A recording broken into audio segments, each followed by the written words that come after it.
அவரு எங்க சின்னன்றாரு. அவங்க சின்ன பம்பரம் கிடைக்குமான்றதுல பெருத்த சந்தேகம் நிலவுது. தேர்தல் கமிஷன் வந்து அத நான் குடுக்க மாட்டேன்ற தொனியில தான் பேசுறாங்க. இன்றைக்கு மெட்ராஸ் ஹைகோர்ட்ல கேஸ் வந்தப்ப வைகோ போட்டிருக்காரு. எலெக்ஷன் கமிஷன் என்ன சொல்றாங்கன்னா 2 தொகுதி மினிமம் நின்னா தான் 2 தொகுதிக்கு மேல நின்னா தான் ஒரு சின்னத்தை ஒதுக்க முடியும். அங்கீகாரம் ரத்து செய்யப்பட்ட ஒரு கட்சி தேர்தலில் நிற்கும்போது அது சுயேட்சையாகத்தான் கருதப்படும். இதுதான் விதி. தோக்குறமோ ஜெயிக்கிறமோ வேற. வாக்கு வங்கிக்காக சின்னத்தை காப்பாற்றுறதுக்காக நிற்கணுங்க. யாராவது தேர்தலை புறக்கணிப்பாங்களா? எல்லாமே தவறான முடிவு வைகோ எடுத்த முடிவு. இன்னைக்கு இங்கே வந்து நிற்குது. நேற்று அவருடைய மகன் உணர்ச்சி வசப்படுகிறார். செத்தே போனாங்க. இது சாவர விஷயமா இதெல்லாம்? இதுக்காகலாம் யாராவது செத்து போவாங்களா? சீமானை நீ அரசியல் ரீதியாக எதிர்க்கிறது வேற. ஆனால் சீமானுக்கு இழைக்கப்பட்டது அநீதி. அதை தூக்கி அவன் யார் கொடுத்துருக்கான்? கர்நாடகாவில் இருக்க ஒரு கட்சி கொடுத்துருக்கான். அவன் என்ன சொல்கிறான்? சென்னையில் ப்ரெஸ் மீட்டு கொடுத்து நான் தமிழ்நாடு பூரா போட்டி போட போகிறேன்டான். அப்போ நோக்கம் என்ன?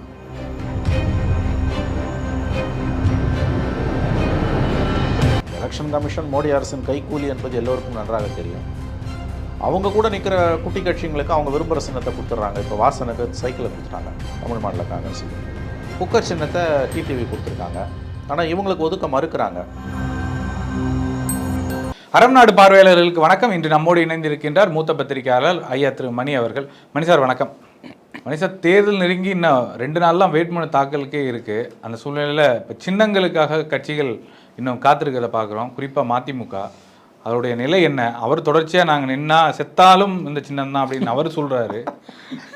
ஆனால் கோர்ட்டில் வேறு மாதிரியான ஒரு சூழ்நிலைகள் போகுது. நாளைக்கு தெரியுன்றாங்க. எப்படி பார்க்குறது? அவர் எங்கள் சின்னன்றாரு. அவங்க சின்ன பம்பரம் கிடைக்குமான்றதுல பெருத்த சந்தேகம் நிலவுது. தேர்தல் கமிஷன் வந்து அதை நான் கொடுக்க மாட்டேன்ற தொனியில் தான் பேசுகிறாங்க. இன்றைக்கு மெட்ராஸ் ஹைகோர்ட்டில் கேஸ் வந்தப்போ வைகோ போட்டிருக்காரு. எலெக்ஷன் கமிஷன் என்ன சொல்கிறாங்கன்னா 2 தொகுதி மினிமம் நின்னா தான் 2 தொகுதிக்கு மேலே நின்னா தான் ஒரு சின்னத்தை ஒதுக்க முடியும். இன்னொன்று, இவங்களுக்கு 14 ஆண்டுகளுக்கு முன்பே இவங்களுடைய அங்கீகாரம் ரத்து செய்யப்பட்டு விட்டது. அங்கீகாரம் ரத்து செய்யப்பட்ட ஒரு கட்சி தேர்தலில் நிற்கும்போது அது சுயேட்சையாகத்தான் கருதப்படும். இதுதான் விதி. 14 ஆண்டுகளுக்கு முன்பே வைகோ கட்சியுடைய அங்கீகாரம் ரத்து செய்யப்பட்டு விட்டது. பம்பரம் சின்னம் வந்து அந்த நேரத்துக்கு ஏற்ப கொடுக்கப்பட்டது அவங்க கேட்டதால். ஆனால் அதை உரிமையாக அவங்க கோர முடியாது. இப்போ ஒரு உதயசூரியனையோ ரெட்டையிலையோ கை சின்னத்தையோ தாமரையோ அந்த கட்சிகள் கோருவது போல் இந்த கட்சிகள் வந்து இந்த சின்னம் வேணும்னு கேட்க முடியாது. ஆனால் இவங்களுக்கு அங்கீகாரம் ரத்தாயிடுச்சு. இன்னொன்று, தேர்தல் தெளிவாக மோடி கவர்மெண்ட்டு எலெக்ஷன் கமிஷனை கையில், எலெக்ஷன் கமிஷன் மோடி அரசின் கைக்கூலி என்பது எல்லோருக்கும் நன்றாக தெரியும். அவங்க கூட நிற்கிற குட்டி கட்சிங்களுக்கு அவங்க விரும்புகிற சின்னத்தை கொடுத்துட்றாங்க. இப்போ வாசனுக்கு சைக்கிளை கொடுத்துட்டாங்க தமிழ் மாநில காங்கிரஸுக்கு.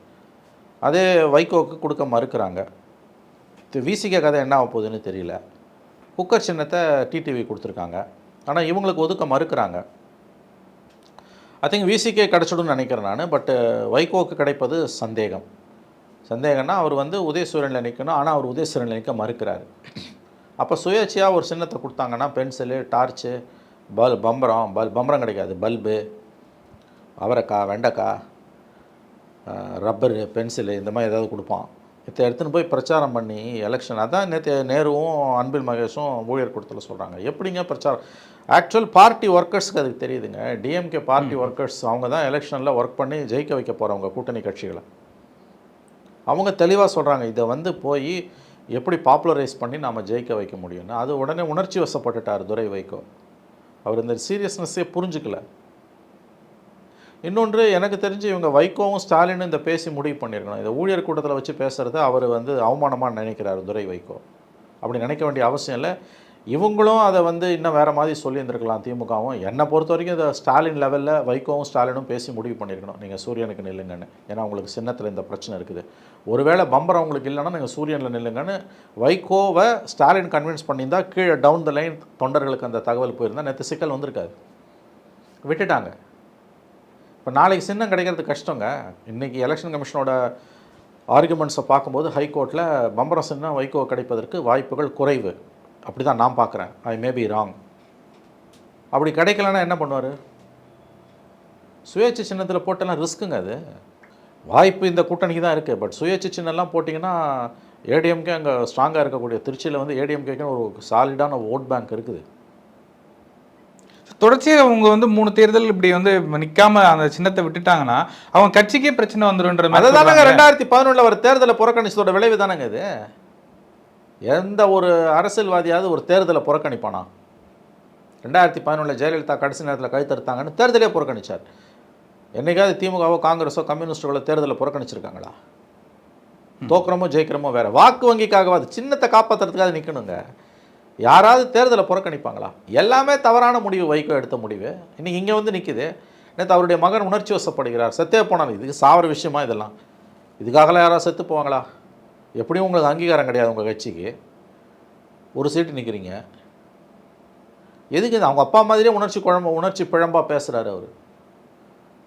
களத்தில் போய் ஃபைட் பண்ணி இவரை ஜெயிக்க வைக்க போகிறது திமுக தாங்க. மதிமுக என்ன இருக்குதுங்க? டு பி ஃப்ராங்க், அந்த சும்மா நேருவோட தோளில் தாங்க இருக்குது. ஒருவேளை தோத்துட்டாருன்னா அவர் ஸ்டாலினுக்கு பதில் சொல்லணும். ஒவ்வொரு தொகுதியும் திமுக கூட்டணிக்கு முக்கியமானது, ஞாபகம் வச்சுக்கோங்க. 40 தொகுதியும் திமுக கூட்டணி ஜெயிச்சதுனா தான் அடுத்து வரக்கூடிய அரசு கொஞ்சமாக தமிழ்நாட்டை பார்த்து பயப்படும். எஞ்சி உள்ள 2 ஆண்டுகள் பாதுகாப்பானவையாக இருக்கும். அதை தான் ஸ்டாலின் பார்ப்பார். நம்மளும் யதார்த்தத்தை புரிஞ்சுக்கணும். யார்? மதிமுகவை சொல்கிறேன். அங்கீகாரம் இழந்த கட்சிகள் இந்த சின்னம்தான் வேணும்னு அடம் பிடிக்க முடியாது. சட்டத்தில் அதுக்கு இடம் இல்லை. தேர்தல் நீங்கள் கேட்குற சின்னத்தை பரிசீலிக்கலாம், தேர்தல் கமிஷன் கொடுக்கலாம், கொடுக்காமலும் போகலாம். ஆஸ் அ ரைட்டாக நீங்கள் கோர முடியாது. இவங்க ஆஸ் அ ரைட்டாக கோர்றாங்க. எப்படி அது சாத்தியப்படும்? யூ டோன்ட் ஹேவ் எ ரைட்யா. இதை புரிஞ்சுக்கணும். அவங்க 14 ஆண்டுகளுக்கு முன்னாடி அங்கீகாரம் இழந்த கட்சி. சட்டப்படி சட்டம் என்ன சொல்லுது? Every election will be considered as an independent தான். அதில் நீ 2 தொகுதிக்கு மேலே நின்னா வேணால் ஒரு சின்னத்தை கொடுப்பான். நீங்கள் நிற்கிறது ஒரு தொகுதி, you will be considered as an independent. எல்லாமே ராங் ஆட்டிடியூடில் போய்கிட்டு இருக்க வைகோ இதுலேயுமே அப்படி தான் போகிறாரு நான் நினைக்கிறேன். I think is wrong. Vaiko is wrong. சட்டம் என்ன சொல்லுது? யதார்த்தம் என்ன? அரசியல் ரீதியாக அன்பில் மகேஷும் நம்ம நேருவும் சொல்கிறது தான் உண்மை. திமுக தான் இவங்களை வேலை செஞ்சு ஜெயிக்க வைக்கணும். பார்லிமெண்ட் எலெக்ஷன் ஜெயிக்கிறதுன்றது ஈஸி இல்லை தம்பி. அசம்பிளியில் கூட டிஃபால்ட்டில் ஜெயிச்சிடலாம். பார்லிமெண்ட்லாம் தண்ணி குடிக்கணும், ஞாபகம் வச்சுக்கோங்க. ஆனானப்பட்ட திமுகவே வந்து தண்ணி குடிக்குது பார்லிமெண்ட்டில். தமிழ்நாடு பூரா கிளைக்கழகங்களை வச்சுருக்கக்கூடிய தொண்டர் பலம் இருக்கக்கூடிய திமுகவே தண்ணி குடிக்குதுன்னா மற்ற கட்சியில் எந்த மொழி? அப்போ இந்த புரிதல் வைகோவுக்கு ஏன் இல்லை? இவ்வளவு ஆண்டு அரசியல், 60 ஆண்டுகள் அரசியல் உள்ள வைகோவுக்கு ஏன் இந்த புரிதல் இல்லை என்பது எனக்கு ஆச்சரியமாக இருக்கிறது. இது அவங்க இவ்வளோ பெரிய கூட்டணி இருந்தும் கூட ஒரு தனி சின்னத்தை கொண்டு போய் சேர்த்துட முடியாதுன்னு பண்ணுறாங்களா? போன தடவை பானை ஏங்க 20 நாள் தாங்க இருக்குது. 17ஆம் தேதி 5 மணியோட தேர்தல் முடியுது. 19ஆம் தேதி போலிங். இதை ஓடி போச்சு. இன்றைக்கி 26. இப்போ நீங்கள் வந்து 30ஆம் தேதி உங்களுக்கு வந்து நாளைக்கு வந்து சின்னத்தை ஒதுக்குவோம். நாளையோட முடியுது. 28ஆம் தேதி நாமினேஷன் இது ஸ்க்ரூட்டனி முடிஞ்சு ஐ திங்க் 30ஆம் தேதி சின்னம் ஒதுக்குவோம். அதுக்கு பிறகு எத்தனை நாள்? மொத்தம் 18 நாள். 18 நாள் நீ கொண்டு போய் சின்னத்தை பிரபலப்படுத்துறதுன்றது ஈஸியான விஷயம் இல்லைங்க. அது அரசியல் தெரிஞ்சவங்களுக்கு திமுக ஏன் பதறுது? அவங்களுக்கு திமுக அண்ணா திமுக 2 பேருக்கு தான் அதோட முக்கியத்துவம் தெரியும். சேகர் பாபு, நான் கண்ணால் பார்த்தேன். சேகர் பாபு அண்ணா திமுகலேருந்து திமுக வராரு 2011 நேரில் பார்த்தேன். அப்போ நான் மக்கள் குரல் பத்திரிகையில் வேலை செய்கிறேன், வட சென்னையில். போய் அவருக்கு அங்கே இருக்க மக்களுக்கெல்லாம் ரெட்டையில் தான் தெரியும். ஒரு சூரியனுக்கு நிற்கிறாரு. ஒரு வயதான மூதாட்டியிடம் போய் கேட்குறாரு, நான் ஓட்டு போட்டேன். பாபு சத்தியமாக சொல்கிறேன் பாபு, உனக்கு தான் ஓட்டு போட்டேன். எதுக்கு ஓட்டு போட்டேன்? ரெட்டையிலே ஓட்டு போட்டேன். அவர் திமுகவில் இருக்கார். அவர் சொல்கிறார், பார்த்தீங்களா இதுதான் என் நிலமன்னாரு. இப்படியே நடந்தது. இதெல்லாம் 2011 நடந்ததுங்க. பாபு சத்தியமாக உனக்கு தான் ஓட்டு போட்டேன். எதுக்கு ஓட்டு போட்டேன்? ரெட்டையிலே போட்டேன் பாபு அப்படின்னு. அது திமுகன்னா மனசில் பதிய மாட்டேங்குது. எதுக்கு? ஏன்னா சேகர் பாபுனால ரெட்டையில் தான். ஒரு எலெக்ஷனில் 11 16 தான் அது மாறுது. புரியுதுங்களா நான் சொல்கிறது? சின்னத்துக்கு இருக்க மரியாதைன்றது ஒரு ரொம்ப பெரிய மரியாதைங்க. அது அவ்வளோ ஈஸியான விஷயம் இல்லை. அதனால தான் திமுக நேற்று பதறான். ஊழியர் கூட்டத்தில் எதுக்கு வந்து அவங்களோட முக்கியமான ஒருத்தர் ஒன்றிய செயலாளரோ யாரோ ஒருத்தர் வந்து நீங்கள் தயவு செஞ்சு நில்லுங்க சூரியனில் ஜெயிக்கு எங்களுக்கு ஈஸின்னு ஏன் சொல்கிறாரு? அந்த வலியும் வேதனையும் அந்த பொறுப்பு அவருக்கு தாங்க தெரியும். அவங்க கட்சிக்காரனுக்கு தான் தெரியும். இந்த நேரத்தில் உங்களுக்கு பம்பரம் கிடைக்கிறது சிக்கல்லாம் உதய சூழ்நிலை நின்று போயிடலாமே. நீங்கள் என்ன விப்பு கீழே வரப்போறீங்கன்னா இருந்துட்டு போட்டுமே. என்ன இப்போ குடிமூழ்கிட போகுது? ஜெயிக்கிறது முக்கியமாக? நீங்கள் உங்கள் சின்னத்தில் ஜெயிக்கிறது முக்கியமாக? உங்கள் சின்னத்தில் தான் ஜெயிக்கிறது முக்கியம்னா அதில் இவ்வளோ பிரச்சனை இருக்குது. சரி, இந்த விஷயத்துலேயே வந்து வேற யாரும் இங்கே பம்பரம் சின்னம் வாங்கினது மாதிரி தெரியல தமிழ்நாட்டில். இருந்தாலும் இவங்க முடக்கிடுவாங்க, கொடுக்க மாட்டான். ஒரு பெரிய கட்சிக்கு அந்த மாதிரி இருந்ததுன்னா அந்த சின்னத்தை யாருக்கும் கொடுக்க மாட்டான். ஆனால் உனக்கு பம்பரம் கிடைக்காது.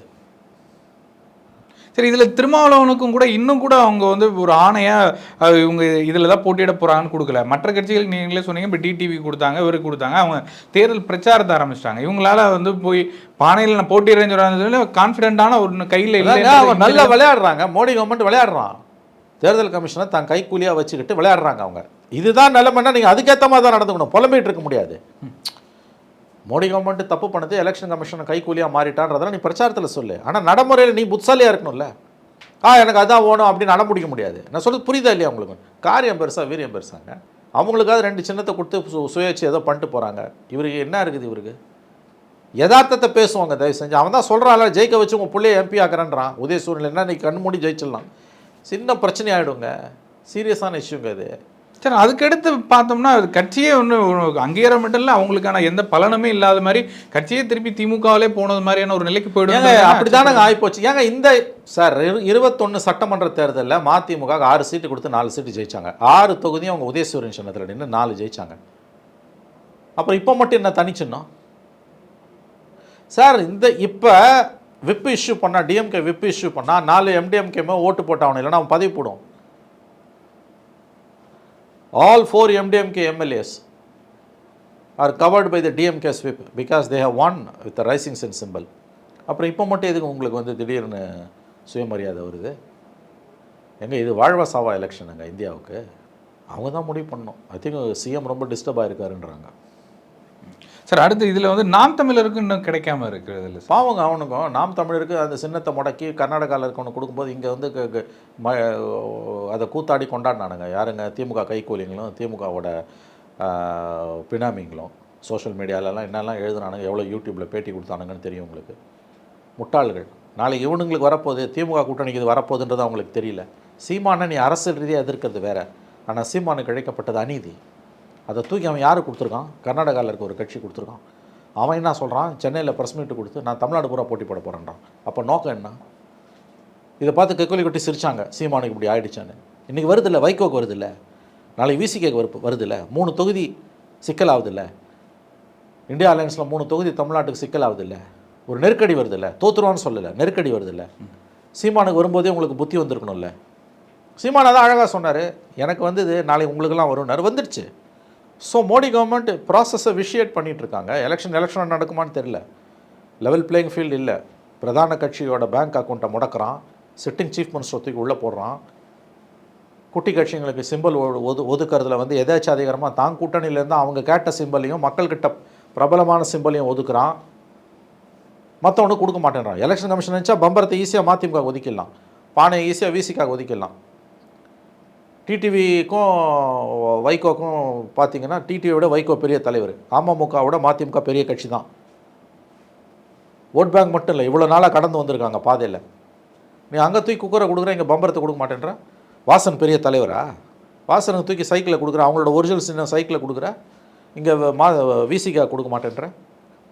அப்போ எவ்வளோ ஓரவஞ்சனையோட இந்த தேர்தல் கமிஷன் நடந்துக்குதுங்க. என்ன அயோக்கியத்தனம் இது? சார், இதில் வந்து துரை வைகோ பேசுனதை வந்து இன்னைக்கு கொஞ்சம் எல்லாருமே பார்க்குறாங்க. இதில் வந்து ஒரு ரிஃப்ட் தெரியுது, இதை வந்து களத்தில் காட்டியிருக்கக்கூடாது அப்படின்னு. கண்டிப்பாக அவர் அதை நேற்று அப்படி பேசியிருக்கூடாது. அவர் தனிப்பட்ட முறையில் பூட்டிய கதவுகளுக்கு உள்ள 4 சவுத்துக்குள்ளே அவர் எவ்வளோ வேணால் பேசியிருக்கலாம்.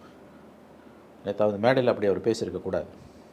அண்ட் தேரான வீக் விக்கெட், அவங்களுக்கு அங்கீகாரம் இல்லை, அந்த கட்சிக்கு அங்கீகாரம் போய் 14 வருஷம் ஆகுது. They are at the mercy of DMK. யதார்த்தம் சார், உங்கள் 4 எம்எல்ஏவும் உதயசூரியன் சின்னத்தில் ஜெயிச்சு தான் சார் அசம்பிளியில் இருக்காங்க. இன்றைக்கி அவங்க விப் இஷ்யூ பண்ணால் அந்த 4 எம்எல்ஏவும் போட்டாகணும், இல்லைன்னா அவன் பதவி போயிடும். உதாரணத்துக்கு ராஜ்யசபா எலெக்ஷன் வருது, டிஎம்கே கேண்டிடேட் எல்லாருக்கும் நீங்கள் வந்து ராஜ்யசபா எலெக்ஷனில் விப் இஷ்யூ பண்ண முடியாது, எலெக்ஷனை விட்டுருங்க. வேறு எதுவும் முக்கியமான பில் வருது, அதில் அவங்க 4 பேரும் வந்து ஓட்டு போடணுன்னு விப் இஷ்யூ பண்ணால் அவங்க போடாமல் விட்டாங்கன்னா போயிடும் சார் பதவி. பிகாஸ் தே ஒன் இந்த உதயசூரியன் சிம்பிள், ரைசிங் சன் சிம்பிள்லேருந்து ஜெயிச்சு போயிருக்காங்க. அப்புறம் இப்போ ஏன் திடீர்னு உங்களுக்கு வந்து அப்படியே சொந்த சின்னம் வேணுன்ற அப்படியே பொங்கி வருது ஆசை? அடுத்து இதில் பார்த்தோம்னா சார், இப்போ இன்னைக்கு எல்லாரும் வேட்புமனு தாக்கல் பண்ணுறாங்க. முக்கியமான வேட்பாளர்கள் அனைவருமே வேட்புமனு தாக்கல் பண்ணியிருக்காங்க. இல்லை, ராதிகா சரத்குமார் அவங்களுடைய வேட்புமனுவில் ஒரு முக்கியமான சில விஷயங்கள் இருக்குது, அதை நான் உங்களுக்கு படிக்கிறேன் சார். சார், அவங்களோட சொத்து மதிப்பு அவங்க தாக்கல் பண்ணியிருக்கிறது பார்த்தீங்கன்னா, அசையும் சொத்து மதிப்பாக 27 கோடி ரூபாய் இருக்குது, அசையா சொத்து மதிப்பாக வந்து 26 கோடி ரூபாய் இருக்குது அப்படின்றது மாதிரி அவங்களுக்கு இருக்கிறத சொல்லியிருக்கிறாங்க. இந்த சொத்து மதிப்பை விட்டுடலாம் சார். இதில் வந்து ராதிகா சரத்குமார் அரசுக்கு செலுத்த வேண்டிய தொகை, அதாவது வருமான வரி நிலுவை, ஜிஎஸ்டி நிலுவை போன்ற மட்டும் ஒரு 6 கோடி இருக்குது. இல்லை, வருமான வரி நிலுவை வந்து 3.9 கோடி ரூபாயும் 2.6 கோடி ரூபாய் ஜிஎஸ்டி நிலுவையும் ராதிகா சரத்குமார் அவர்களுக்கு இருக்கிறதா தெரிவிச்சிருக்கிறாங்க. இரண்டாவதாக சரத்குமார் இதில் செலுத்த வேண்டியது ஜிஎஸ்டி மட்டுமே 4.4 கோடி ரூபாய், இல்லை வருமான வரி 3.8 கோடி ரூபாய் இருக்கிறதாகவும், ராதிகா சரத்குமாருக்கு தனிக்கடனாக 14 கோடி ரூபாய் இருக்கிறதா அந்த அவங்களோட தாக்கல் செய்த அஃபிடவிட்டில் தெரியுது. இணைப்புக்கும் இதுக்கும் தொடர்பு இருக்கிறதா எடுத்துக்கலாமா? அது மக்கள் முடிவு செய்யணும். இந்த தகவல்களை வைத்து புத்தி உள்ளவர்கள் முடிவு செய்வார்கள். இதில் வந்து இன்கம் டேக்ஸ் அரியர்ஸ் கூட பரவாயில்ல, அது நிறைய பேர் வச்சுருப்பாங்க. ஜிஎஸ்டி அரியர்ஸ் அரெஸ்டே பண்ணலாம் எனக்கு தெரிஞ்சு, என்னுடைய நினைவுகள், if my memory is correct and this subject to correction. GST நிலுவை இருந்ததுன்னா பெரிய சிக்கல் உங்களுக்கு. இந்த ராதிகா இது வரைக்கும் எப்போ அரசியலுக்கு வந்தாங்க? சரத்தாவது அரசியலில் இருக்குன்னு காமிச்சிட்டு இருந்தார். ராதிகா எப்போ அரசியலுக்கு வந்தாங்க? அவங்க திடீர்னு அந்த அம்மாவை கேண்டிடேட்டாக போடுறாங்கன்னா அவங்களோட இந்த எலக்ட்ரல் அஃபிடவிட்டில் இருக்கக்கூடிய இன்ஃபர்மேஷனுக்கும் அதுக்கும் சம்மந்தம் இல்லைன்னு நம்ம உறுதியாக சொல்ல முடியாது. அதாவது this information speaks for it self. என்ன நடந்ததுன்றது இப்போ எல்லாருக்குமே தெரியும். ஜிஎஸ்டி அரியர்ஸ் எவ்வளோ, 2 புருஷன் பொண்டாடி 2 பேர் சேர்ந்து ஜிஎஸ்டி அரியர்ஸ் 6 கோடிக்கு மேலே இருக்குது. I think both of them will be sent to jail if the government wants. Legal action வைக்கிறது வந்து ரொம்ப சீரியஸான crime. Yes, it will be. Income tax arrears வேறு கதைங்க. ஜிஎஸ்டி அரியர்ஸ் வந்து சீரியஸ் இஷ்யூ. எனக்கு தெரிஞ்சு GST issue serious issue. GST வயலேஷன்லாம் அவன் வந்து பார்த்தீங்கன்னா வந்து ஜிஎஸ்டி கலெக்ஷன் இன்ஸ்பெக்டர்ஸ்லாம் கோடீஸ்வரனுங்க, தெரியுமா உங்களுக்கு? ஐடி டிபார்ட்மெண்ட்டில் ஜிஎஸ்டி இன்ஸ்பெக்டர்ஸ் இருக்காங்கல்ல, பெருங்கோடீஸ்வரனுங்க. சிஸ்டம் அவ்வளோ ராட்டனாக இருக்குது. ஷரத் வந்து 4 கோடி, ராதிகா 2 கோடி ஜிஎஸ்டினா 6 crores. Husband and wife 6 crores மேலே ஜிஎஸ்டி அரியர்ஸ். இன்கம் டேக்ஸை விட்டுருங்க. 6 crores ஜிஎஸ்டி அரியர்ஸ்னால் விஷயம் புரிஞ்சவங்களுக்கு அது எவ்வளோ சீரியஸ் இஷ்யூன்னு தெரியும். நான் அவங்க அரெஸ்ட் ஆவாங்க அப்படிலாம் நான் சொல்லலை. I'm not saying that. என்னுடைய சிற்றறிவு கட்டிய வரையில் if the government wants they can proceed legally. That includes arrest also. அந்த முடிவு எடுத்த முடிவுகள் சரியானது தான், அவங்க அளவில் சரியானது. ஒழுங்காக வந்து எலெக்ஷனில் நிற்கிறியா இல்லை நீயே முடிவு பண்ணிக்கொண்டு கண்ணு முன்னால் ஓடும் இல்லைங்க. அந்த முடிவை ஷரத்தும் ராதிகாவும் எடுக்கும் பொழுது மனிஷ் சிசோடியா, சத்யேந்திர ஜெயின், சஞ்சய் சிங், செந்தில் பாலாஜி, கவிதா 5 பேர் படம் கண்ணு முன்னால் ஓடும் இல்லை. அதுக்கப்புறம் இப்போ கெஜ்ரிவாலும் ஜாயின் ஆகிட்டார். கெஜ்ரிவாலே தூக்கி உள்ளே வைக்கிறாங்கன்னா சரத்குமார் ராதிகாலாம் எந்த மூலைக்குங்க? சிட்டிங் சிஎம்ஏ தூக்கி உள்ளே போடுறானுங்கன்னா அப்புறம் என்ன நாடா சுடுகாடு? இந்த எலக்ட்ரல் அஃபிடவிட் மூலமாக இவங்களுடைய முகத்திரை கிழிந்து தொங்குகிறது.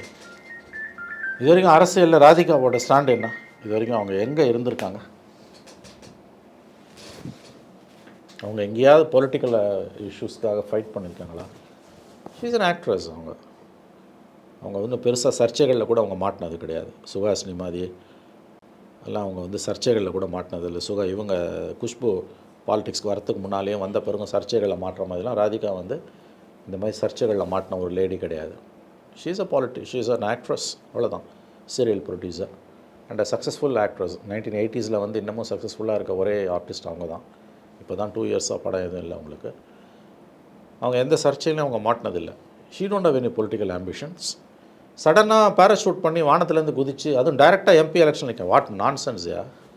டைரெக்டாக எம்பி, ஒரு கவுன்சிலர் எம்எல்ஏலாம் இவங்க போக மாட்டாங்க. அப்போ அதுக்கு காரணம் என்ன? இதான் அஃபிடவிட்டில் இருக்குது. ஜிஎஸ்டி. இந்த முறை இதான் சர்ப்ரைஸ். சரத்குமார் நிற்பாருன்னா ராதிகா சரத்குமார் நிற்கிறாங்க, அன்புமணி நிற்பாருன்னு பார்த்தா that was a decision by BJP. சரத்குமாருக்கு ஒன்றும் பெரிய வயசு கிடையாது. ராதிகா நின்னா கொஞ்சம் பீங் எ லேடி ஒரு ஃபைட் இருக்கும், கலர்ஃபுல் ஃபைட் இருக்கும்னு அவங்க எடுத்த முடிவு. அது அவர்கள் எடுத்த முடிவு தான். அது சரத் நிற்பார்னு எதிர்பார்த்தவங்க நம்ம. அவங்க நிற்கிறாங்க, ராதிகா நிற்கிறாங்கன்னா யாரோட டிசிஷன் அது? And look at the GST arrears. She will be around 60 years old. Sarath Radhika 60+ இருப்பாங்க. தான் வாழ்நாள் முழுவதும் அவங்க அரசியலை பற்றி பேசினது கிடையாது. அவங்க ஹஸ்பண்ட் இருக்கும்போது கூட அவங்க எதுலேயுமே எந்த இஷ்யூஸ்லையுமே அவங்க பேசினது கிடையாது. ஸ்ட்ரைட்டாக எம்பி ஆகிறாங்க. ஓபிஎஸ் அவர்கள் அந்த பக்கம் வந்தார் சார் அவங்க கூட. பட் ஆனால் இன்றைக்கி எல்லா செய்திகளையும் ஓபிஎஸ் அவர்கள் நிலைமை பரிதாபம் அப்படின்னு தான் எழுதப்படுது. தெரிஞ்ச விஷயந்தான். தன்னைத்தானே அவர் தாழ்த்தி கொள்ளுகிறார். நம்ம என்ன இருக்குது அதில் பேசுகிறது? 3 முறை முதலமைச்சராக இருந்ததுக்கு ஏன் இந்த வீண் வேலை? இல்லை, அவரோட ஸ்டாண்ட் எப்படி பார்க்குறீங்க சார்? அவர் இந்த பக்கம் வந்து நின்று அந்த கட்சி எதிர்க்க அதிமுக உரிமை, தொண்டரோட உரிமையை மீட்போம் அப்படின்னு பேசுகிறது. தொண்டர் உரிமையை மீட் பண்ணிட்டு பிஜேபி கிட்ட எதுக்கு போய் காலடியில் உட்காந்துருக்காரு? மோடிக்கு எதுக்கு தேர் எழுக்கிறாரு? தன் மரியாதை அவரே சிதைத்துக் கொள்கிறார், அவ்வளோதான். ஏடிஎம்கேல இன்னமும் ஒரு எம்எல்ஏ எக்ஸ்பெல் ஆனாலும் is covered by the whip. எப்படி சுயேட்சை அனுப்ப ரிசைன் பண்ணிட்டு போய் நில்லுங்க. Expelled member also is covered by the whip.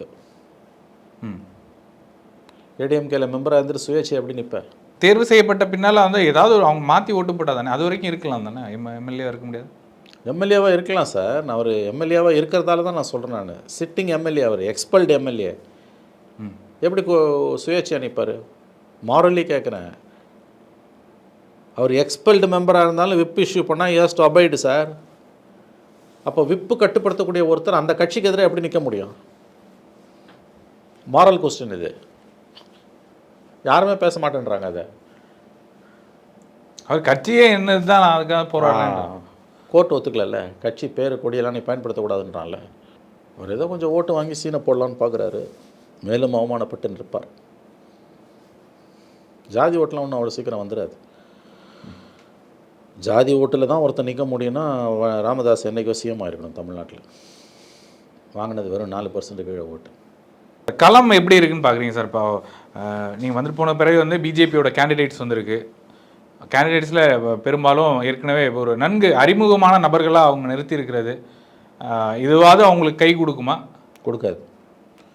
அறிமுகமான நபர்களுக்கும் செல்வாக்குமிக்க நபர்களுக்கும் வித்தியாசம் இருக்குது. இவங்க யாருமே வந்து செல்வாக்குமிக்க நபர்கள் கிடையாது. இவங்கெல்லாம் அறிமுகமான நபர்கள். ஏற்கனவே மக்கள் மன்றத்தில் திரும்ப திரும்ப தோற்கடிக்கப்பட்டவர்கள். ரெண்டாவது, பார்லிமெண்ட் எலெக்ஷன் ஜெயிக்கிறதுன்றது அவ்வளோ ஈஸியான விஷயம் கிடையாது. கட்சிக்கு தான் நான் ஓட்டு போடுறேன், இண்டிவிஜுவல் கிடையாது. மோடி வரக்கூடாதுன்னா திமுகலேருந்து யாரை நிற்கினாலும் கழுதை, குதிரை, யானை எதை நிறுத்தினாலும் நான் மோடி வரக்கூடாதுன்னா திமுக கூட்டணியில் நிற்கக்கூடிய அந்த வேட்பாளருக்கு போடுவேன். அவர் 2 கால் மனிதராக இருந்தால் போதும் எனக்கு, அவ்வளோதான். அவர் யார், என்ன ஜாதி, குலம், கோத்திரம், பேக்ரவுண்டு எதுவுமே எனக்கு தேவையில்லை. நான் குத்த போகிறது கட்சிக்கு தான். அவ்வளோ தெளிவானவர்கள் தான் தமிழ்நாட்டு மக்கள்.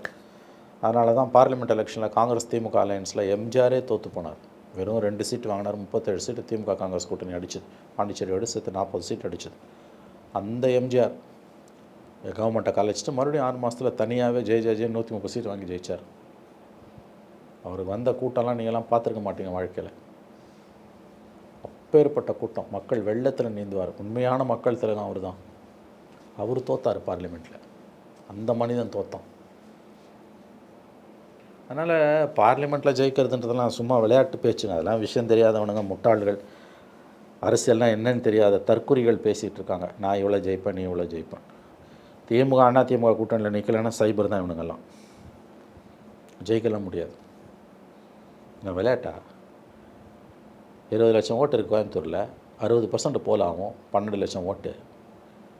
மினிமம் நீ வந்து 3 கார்னர் ஃபைட்டில் 5 lakhsக்கு மேலே ஓட்டு வாங்கணும். முக்கியம் வாங்கினா கூட பிஜேபியால் 3 லட்சத்துக்கு மேலே வாங்க முடியாது. எங்கே நீ ஜெயிப்பேன்? பார்லிமெண்ட்டில் எலெக்ஷன் ஜெயிக்கிறதுன்றதெல்லாம் வந்து ரொம்ப பெரிய விஷயம் தம்பி.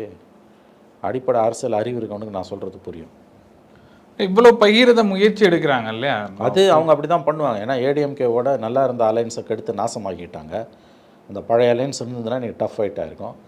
கடைசி நேரத்தில் சீரியஸ்னஸ் புரிஞ்சுக்கிட்டு தும்ப விட்டு வாழை பிடிக்க ஆரம்பித்தாங்க. அதுக்குள்ளே நாசமாக போயிடுச்சு. எல்லாரையும் மிரட்டி உருட்டி வழி கொண்டு வந்த அமித்ஷா மோடியால் எடப்பாடியை கொண்டு வர முடியல. இன்றைக்கி மோடி எதிர்க்கிறதுக்கு ஒரு அசாத்திய துணிச்சல் வேணும். அது எடப்பாடிக்கிட்ட இருக்குது. பாராட்ட வேண்டும், நிச்சயம் பாராட்ட வேண்டும். உடனே இது நான் சொல்கிறதால நின்னா ஏடிஎம் கிட்ட துட்டு வாங்கிட்டு வாங்குவானுங்க. அப்படி தானே பேசுவானுங்க. ஈன பதர்கள் அப்படித்தான் பேசுவார்கள். உண்மையை சொன்னால் அவனுங்களுக்கு பிடிக்காது.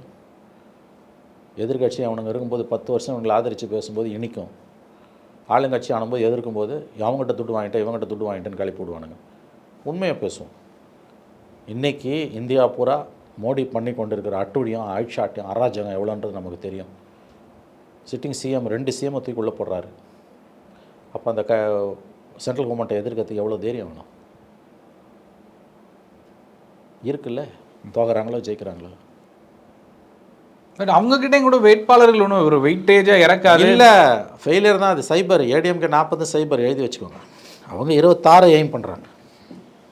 முதலமைச்சர் சொல்கிறாரு அவங்க வேட்பாளர் போட்டிருக்கிறதே வந்து மறைமுகமாக பாஜகவுக்கு உதவும். அதிகப்படியான வார்த்தை அது. இது திமுகவோட அதிகப்படியான வார்த்தை. அதாவது பிஜேபியை எதிர்க்கிற உரிமையை திமுக யாரும் மொத்த குத்தகை போட்டு கொடுத்துடல. அந்த எண்ணமே தவறானது. கௌரி லங்கேஷ்னு ஒரு லேடிங்க, தெரியும்ல, ம். தனி ஒரு பெண்மணி சுட்டு கொல்லப்பட்டார். அவரை விடவா பிஜேபி எதிர்ப்பில் ஒரு கட்சி திமுகவும் மற்ற கட்சியும் இருந்துட முடியும்? பிஜேபி எதிர்ப்புன்றது உங்களுக்கு குத்தகைக்கு போட்டதா? அப்போ 4 வருஷம் பவரில் இருந்தீங்களே வாஜ்பாய் கவர்மெண்ட்டில், எதை வச்சு சொல்கிறீங்க? கேட்டால் ஒரு சால்ஜாப் சொல்லுவாங்க, நாங்கள் மினிமம் காமன் ப்ரோக்ராம் அப்படி இப்படி. குஜராத் இனப்படுகொலையின் போது நீங்கள் அங்கே கூட இருந்தீங்க. திரும்ப திரும்ப கலைஞர் சொன்னது ஒரு மாநிலத்தின் உள் சட்டம் ஒழுங்கு பிரச்சனை. கோத்ரா ரயில் எரிப்புக்கு பிறகு நடந்த கலவரங்களுக்கு மோடி என்ன செய்வார் என்று கேட்டவர்கள், நாடாளுமன்றத்துக்கு உள்ள மோடியை ஆதரித்து வாஜ்பாய் ஆதரித்து பேசியது திமுக 2002 மே மாதம். அது அளவுகளை வைக்க முடியுமா? ஏன் சொல்கிறேன்னா, பிஜேபியை எதிர்க்கக்கூடிய அந்த ஒரு அரசியல் திறன், அந்த உரிமை என்பது ஒரு கட்சிக்கு மட்டும் இல்லை. தமிழ்நாட்டில் ஒரு லைட் போஸ்ட்டை கேட்டால் கூட அது வந்து பிஜேபிக்கு எதிராக தான் நிற்கும். அதை திமுக பிரதிநிதித்துவப்படுத்துது. ஏதோ அது மொத்தமாக தனக்கு கொடுக்கப்பட்ட உரிமை, அந்த பாத்தியத்தை தனக்கு தான் திமுக சொந்தம் கொண்டாடுவது தவறானது.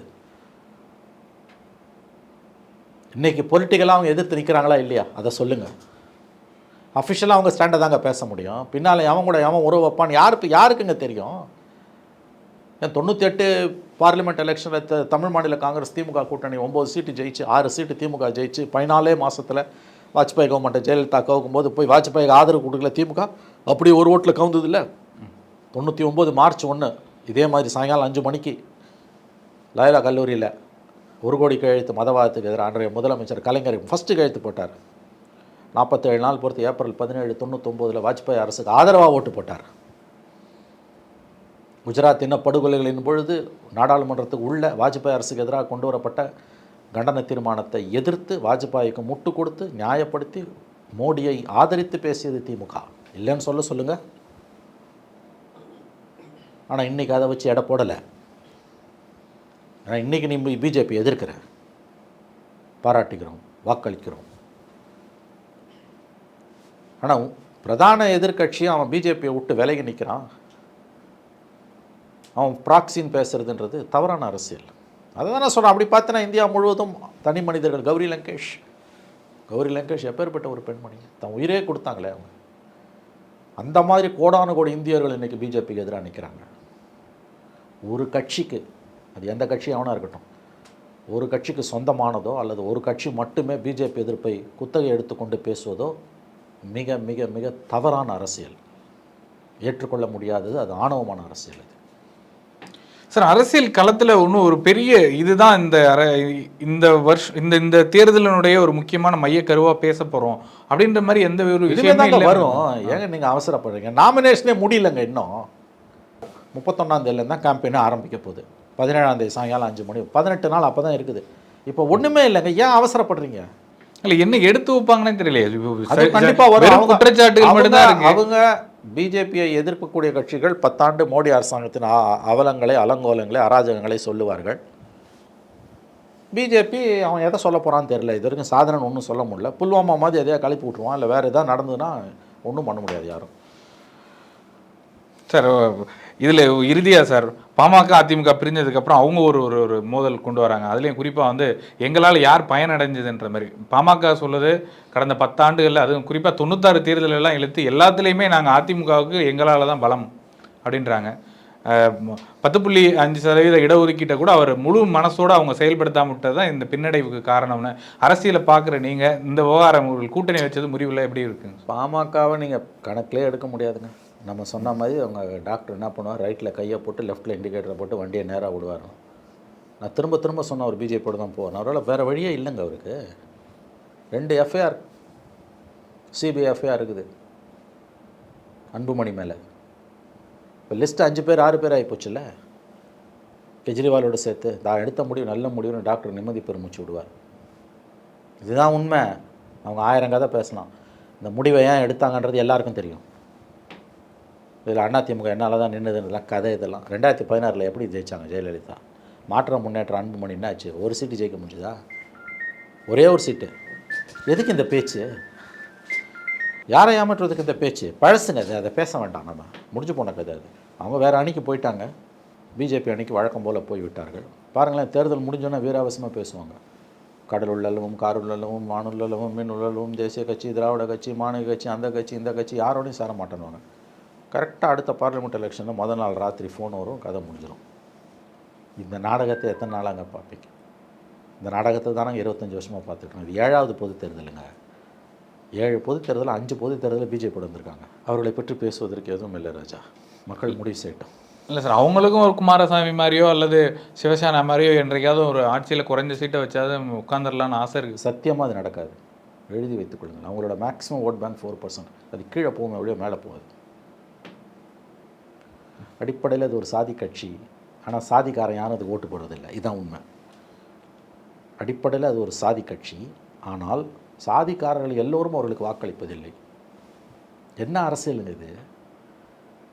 இதை விட ஒரு மோசமான அரசியல் எங்கேயாவது இருக்க முடியுமா? இவ்வளோ பேசிட்டு பிஜேபியோட போய் சேர்றாங்கன்னா எவ்வளவு நிர்பந்தம் அவர்களுக்கு இருக்கும்?